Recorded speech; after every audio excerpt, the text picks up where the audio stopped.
May hapon, mga igsuon, diri sa Ebanghelyo karong adlaw,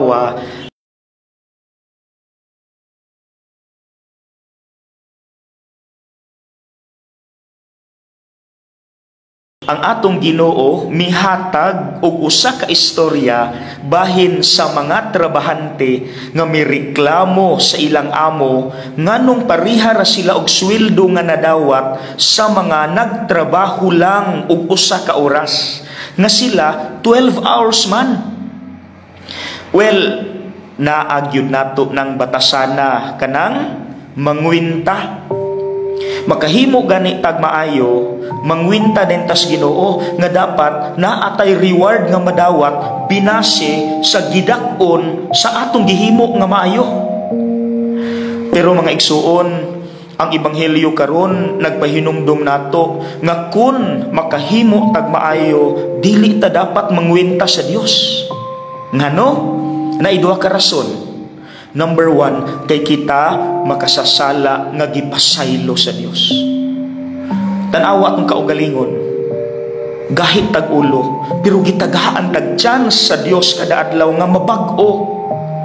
Asa man na sa Ebanghelyo, ang amo nangitag trabahante alas 6 sa buntag, dayon alas 9, okay pa, alas 12, okay pa, napay half day, alas 3, alas 5, kita na kanang alas 5. Usa na lang ka oras pero gipatrabaho gihapon sa maong tao. Kita na mga igsuon, so kinsatang mangwenta. Ikaduha, nganong dili ta dapat mangwenta sa Dios kung makahimo tag maayo, kay kanang tanan nga naa nato regalo na sa Dios nato. Dili unta ta angayan tagaan, pero girigaluhan ta, gaawas-awas pa. Asa na sa Ebanghelyo, nganong pariha magsweldo ang gatrabaho usa ka oras ug ang 12 hours. Nga kanang usa ka oras dapat gamay ra ang sweldo ana. Kita na. Pero gaawas-awas ang generosity sa Dios. Kinsa tang mangwinta. So mga igsuon, dili na unta ta dapat masuya sa uban, mangwenta sa Dios. Ma-stress ta ana. Simple ra unta atong pag-ampo kada adlaw.